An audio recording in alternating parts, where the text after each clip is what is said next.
Students, welcome to my channel City Commerce Concepts.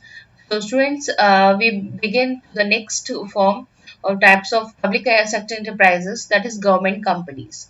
Okay, so in my previous video I've already completed departmental undertaking and the public corporation, and today we learn about the government companies. Now what are the government companies? The government company means any company in which at least 51% of the paid up share capital is held by the central or state government or partly by central or state government. Okay, that means कि ऐसी ऐसे कोई भी company जिसके क्या हो, जिसके shares 51% जितना शेयर्स जो है वो गवर्नमेंट के पास हो उस कंपनी का, that is called government company. यानी कि उसका होल्ड जो है वो किसी भी सेंट्रल या स्टेट गवर्नमेंट के पास हो सकता है उस कंपनी का। तो कितना होना चाहिए वो कंपनी, कब हम गवर्नमेंट कंपनी का कहलाएगी, जब उसके पास कितने शेयर्स होंगे, 51% शेयर्स का पेड अप कैपिटल होगा, शेयर कैपिटल होगा, तो उस कंपनी को हम लोग गवर्नमेंट कंपनीज बोलेंगे। Government companies are governed and ruled by the provision of Companies Act 2013 like any other registered companies. ठीक है, जैसे कौन सी कंपनी है, steel authority of India, state trading corporation, Hindustan machine tools, ठीक है, एचपीसीएल, भेल, ये जितनी भी कंपनीज है वो क्या हमारी गवर्नमेंट कंपनीज है, क्योंकि इन कंपनी का जो शेयर है वो गवर्नमेंट के पास कितना है, 51% है। Now come to the features. The features of the first is registration. Registration कौन कहाँ पे होता है इस कंपनी का? It is incorporated under the Companies Act 2013. Students, this is very important. Just underline कि Companies Act 2000 की कंपनी का कौन सा एक्ट होता है। ये आप आगे भी जब प्रिपरेशन करेंगे पढ़ेंगे तो उसमें भी पूछा जाता है कि कंपनी का एक्ट कौन सा है, हमेशा याद रखिएगा, that is 2013. All the provisions of Companies Act are applicable on the government company. Government can exempt it from some provisions by passing a special resolution. यानी कि गवर्नमेंट क्या करती है कि किसी भी किसी भी प्रोविजन को एग्जेम्प्ट कर सकती है, यानी कि वो हटा सकती है तो कोई भी अपना स्पेशल रेजोल्यूशन लाके। कि गवर्नमेंट के पास क्या है, 51% शेयर है और वो जो कंपनी है उसके पास क्या है, 49% है। नेक्स्ट आता है ओनरशिप। तो इसको कौन मैनेज करता है, दिट इज होली और partly owned by the government, because the share capital of these companies owned by the government of the India is the name of the president. Next आता है management. The government company is manage by the board of directors. Ownership तो पता चल गया कि वो company का owner कौन है, यानी कि गवर्नमेंट है, क्योंकि वो गवर्नमेंट उसको रन कर रही है, ठीक है। लेकिन उसको मैनेज कौन करता है, उस कंपनी को, that company is manage by the, जो उसके बोर्ड ऑफ डायरेक्टर्स है, जो उसके हाई ऑफिशियल्स होंगे, ठीक है। और बोर्ड ऑफ डायरेक्टर्स को कौन हायर करता है, कौन नॉमिनेट करता है, हमारी गवर्नमेंट करती है, ठीक है। वो गवर्नमेंट हमारी स्टेट की भी हो सकती है, सेंट्रल की भी हो सकती है, दोनों को मिला के भी अगर हम बोले किसी की भी हो सकती है। Government has authority to appoint majority of the directors. Next आता है separate legal entity. The government company has a separate legal existence, ठीक है, उनका क्या अपने सेपरेट लीगल एग्जिस्टेंस होता है। It can buy and sell property in its own name, क्योंकि वो गवर्नमेंट की है तो उसको वो कभी भी खरीद सकते हैं और या बेच सकते हैं। It can enter into contract in its own name. Next आता है ministerial control. A government company is subject to ministerial control. The concern ministry makes appointments of directors, ठीक है। तो वो उनको, अब देखिए डायरेक्टर को किसने अपॉइंट किया, गवर्नमेंट ने। अब जो उसके अंडर में आएगा उनको कौन अपॉइंट करेगा, डायरेक्टर्स करेंगे, ठीक है। नेक्स्ट आता है financial autonomy. The government company is enjoying borrowing powers.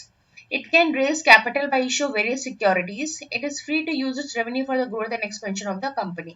यानी कि उसमें जो भी हमारे प्रॉफिट्स या रेवेन्यूज आते हैं तो गवर्नमेंट जो भी उसके बोर्ड ऑफ डायरेक्टर्स है या कंपनी के ओनर है, गवर्नमेंट है, वो they are free to use कि अपने वो उस कंपनी को और अच्छा कैसे बना सकते हैं for the growth and expansion. कहते कि जैसे कोई जैसे हमने अभी पढ़ा कि भेल, एचपीसीएल या स्टील अथॉरिटी ऑफ इंडिया अगर आपकी मान लेते दिल्ली में है तो वो चाहे तो फिर वो बैंगलोर में भी ओपन कर सकते हैं, क्योंकि उसकी वो नई नई ब्रांचेस खोल सकते हैं। अगर उनका रेवेन्यू क्या है, अच्छा है, तो वो अपने प्रॉफिट को अपने अकॉर्डिंग यूज कर सकते हैं। नेक्स्ट आता है efficient staff. So the recruitment and remuneration of employees of government companies is independently decided by the government company itself. They are not governed by civil service rules. यानी कि government के जो rules हैं उनके under में ही वो recruit होते हैं और उसी के अंडर उनको उनकी सैलरीज मिलती है। Accountability. The government companies are accountable to the ministry or the department concerned. Its annual report is presented and discussed in the parliament or state assembly. Again, इसका जो भी अकाउंटेबल होता है, जो भी इसका कंपनी का डेटा होते हैं वो कहाँ पे रिप्रेजेंट किए जाते हैं, वो डिस्कस पार्लियामेंट और या स्टेट असेंबली में ही किया जाता है। Okay, now come to the next is merit. And student this is again very important question, 3 to 4 marks का जरूर आता है, इसलिए इसको बिल्कुल भी आप ऐसा नहीं कि आप इसको छोड़ दें, एग्जाम में इसको जरूर अच्छे से लर्न करिएगा। फीचर्स आप 3 लर्न कर सकते हैं, मेरिट्स पे आप 3 लर्न कर सकते हैं, एंड डीमेरिट्स पे आप 3 लर्न कर सकते हैं, इससे ज्यादा नहीं आते हैं। नेक्स्ट आता है एडमिनिस्ट्रेटिव ऑटोनॉमी। अभी हमने पढ़ा कि ऑटोनॉमी का मतलब क्या होता है, और फ्री फ्रॉम गवर्नमेंट, इसमें किसी भी पॉलिटिकल इंटरफेरेंस नहीं होता है, दे कैन इजीली मूव, क्योंकि ये हमारे क्या होता है कि जो कंपनीज एक्ट 2013 उसी के प्रोविजन से ये चलता है। नेक्स्ट है ग्रेटर फ्लेक्सिबिलिटी, क्योंकि गवर्नमेंट कंपनी इसको डायरेक्ट मैनेज करती है तो वो क्या है कि ये फ्लेक्सिबल रहती है, ठीक है। It can they are secure greater flexibility, freedom of operation रहता है, एंड क्विकनेस ऑफ एक्शन, यानी कि वो तुरंत ही क्या करते हैं, अपनी एंटरप्राइज को रन करने के लिए तुरंत ही उसमें डिसीजन लेते हैं। नेक्स्ट आता है एफिशिएंट स्टाफ, ठीक है, क्योंकि गवर्नमेंट के अपने रूल्स एंड रेगुलेशंस होते हैं, उसी के अकॉर्डिंग वो क्या करते हैं, उनको रेम्यूनरेट करते, उनको रिक्रूट करते हैं, उसी के अकॉर्डिंग उनको रेम्यूनरेशन मिलता है। रेम्यूनरेशन का मतलब आई होप आप सबको समझ में आ गया होगा, वेजेस सैलरीज जो होते हैं उनको रेम्यूनरेशन बोला जाता है। नेक्स्ट आता है collaboration, government companies can avail and accommodate managerial skill, technical know how और expertise of the private company by conveniently collaborating with it, ठीक है। गवर्नमेंट कंपनी क्या करती है, वो ये देखती है कि सब कि कैसे मैनेजरल स्किल से जो टेक्निकली बहुत अच्छा है, कोई कितना एक्सपर्टीज है प्राइवेट कंपनी में, तो उनके साथ वो क्या करती है, वो कोलैबोरेट करती है जिससे वो अपनी कंपनी को और अच्छा इनहेंस कर सके। Okay, now come to the demerits. Autonomy on paper only, यानी कि जो ऑटोनॉमी होती है वो क्या होती है, ट्रूली थ्योरेटिकल, यानी कि उसका कोई भी क्या है, कोई भी पेपर वर्क नहीं होता है, तो ये इसका सबसे बड़ा क्या है, डीमेरिट है। प्रैक्टिकल इंटरफेरेंस नहीं होता, सिर्फ क्या होता है, गवर्नमेंट इसको ट्रीट करती है, ठीक है। तो एक बार पढ़ लेते हैं। Government companies are treated as a personal property of minister. अभी हम लोगों ने स्टार्टिंग में पढ़ा था कि इनके पास क्या एक पावर होती है कि वो अपनी उसको खरीद बाय कर सकते हो या सेल कर सकते हैं, ठीक है। तो इसकी वजह से क्या है कि वो उनकी खुद की अथॉरिटी होती है गवर्नमेंट की, तो पॉलिटिकल इंटरफेरेंस उसमें नहीं होता है। The operational policies of the government companies are formed according to the whims and fancies of the ministers. Next आता है board packed with the government representatives. The board of directors in government companies are appointed by the government. ये भी हम लोगों ने पढ़ा।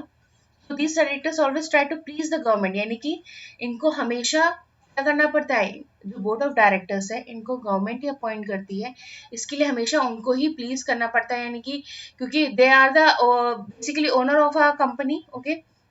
So these directors always try to please the government rather than improving efficiency of the government company. यानी कि किसी भी गवर्नमेंट कंपनी की एफिशिएंसी को बढ़ाने की बजाय वो हमेशा उनको क्या करना पड़ता है, प्लीज करना पड़ता है गवर्नमेंट से, ठीक है। Government company suitable, okay, these are the suitabilities. Okay, so students ये थे हमारे मेरिट्स, डीमेरिट्स एंड फीचर्स, ठीक है। तो एक बार हम फिर से रिवाइज कर लेते हैं कि गवर्नमेंट कंपनी क्या होती है। गवर्नमेंट कंपनी मीन्स कि एक ऐसी कंपनी जिसके पास गवर्नमेंट के 51% से ज्यादा शेयर्स हों, उसको हम गवर्नमेंट कंपनी बोलते हैं, ठीक है। इसको कौन मैनेज करता है, गवर्नमेंट खुद इसकी क्या होती है, ओनर होती है, और गवर्नमेंट ही क्या करती है, उसके बोर्ड ऑफ डायरेक्टर्स को अपॉइंट करती है, और बोर्ड ऑफ डायरेक्टर्स ही जो है फिर उसके अंडर जो भी लोग आते हैं उनको बोर्ड ऑफ डायरेक्टर्स अपॉइंट करते हैं, ठीक है। आई होप कि आपको क्लियर हो गया होगा स्टूडेंट्स। अगर फिर भी कोई ऐसा पॉइंट हो जो नहीं समझ आया हो, ठीक है, आप मुझे कमेंट सेशन में कमेंट कर सकते हैं, मैं आपके लिए उसको एक्सप्लेन कर दूंगी। या आपका अपना कोई पॉइंट हो जो, या कोई सब्जेक्ट हो जिसको आप चाहते हो मैं उसको उस टॉपिक को एक्सप्लेन कर दूं, आप मुझे कमेंट सेशन में कमेंट कर दीजिएगा। And don't forget to like, share and subscribe my channel. Thank you students.